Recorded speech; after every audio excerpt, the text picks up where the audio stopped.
everyone. After researching the 6 dimensions of national culture, I have found some new information. The 4 dimensions that I have looked into and would like to talk about today are masculinity, indulgence, individualism, and power distance. While researching the 6 dimensions of national culture, I was also looking at high and low context and interpersonal communication. While looking at high and low context, I've come to the realization how different the world actually is. Today, I'm going to be addressing the difference in countries and cultures compared to the United States, and I'm also going to be sharing a couple personal stories. Getting into the 6 dimensions of national culture, I would like to start with masculinity. Masculinity is the qualities and attributes regarded as characteristics of men. Masculinity stood out to me because I believe that throughout the world and in the United States, people tend to see men as higher than women. According to the New York Times article, Abortion Bans, 9 states have passed bills to limit the procedure this year. I have seen that Oklahoma and Texas are in the process of getting abortion banned completely, while in states like Alabama, they have gotten abortion banned completely. This article just goes to show that even in 2019, women are still having to fight for the rights to their own bodies. The second dimension that I would like to look at is indulgence.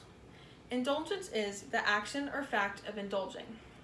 When I was looking at indulgence, I looked at the United States, but I also looked at other countries. Comparing the two, I've come to the conclusion that the United States tends to indulge a little bit too much. Coming from food items to material items, the United States people tend to overindulge. The third dimension I would like to look at is individualism. Individualism is the habit or principle of being individualistic and self-reliant. Living in the United States my whole life, I've come to the conclusion that people are really in it for themselves. According to an analysis of American individualism culture, it states that individualism is a core of American culture and the main value in America. After reading this, I really thought how true this was.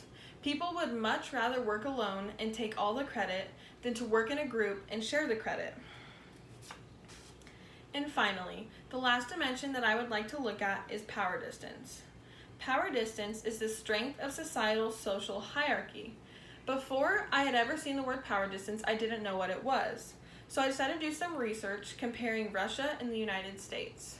Again, living in the United States my whole life, we've always had the saying, liberty and justice for all, which makes the United States a small power distance. So looking at Russia was the complete opposite. Russia has a large power distance. To me, looking between Russia and the United States was very interesting because I never would have to worry about living somewhere with a high power distance just because I do live in the United States. Now, after looking at the 6 dimensions of national culture, I looked at high and low context. Looking at high and low context, I looked into countries and different cultures. Looking basically at schooling. So in the United States, teachers tend to help students a lot more than in other countries. In the United States, teachers tell students exactly what's due, when it's due, and how to do it. Compared to in other countries, there's just expectations and not much is laid out for them, but the expectations need to be met. In the United States, I've had a personal experience where I didn't turn an assignment in on time, and my teacher gave me extra days to do it just so that I wouldn't get a bad grade in the class. Now, in conclusion, every country is different and we all have our own individual characteristics. Looking at the 6 dimensions of national culture, masculinity, individualism, indulgence, and power distance are all really important dimensions to be looking at. In order to be able to see the world through everyone's eyes, you have to keep open-minded, which can also help make your life interesting. Thank you.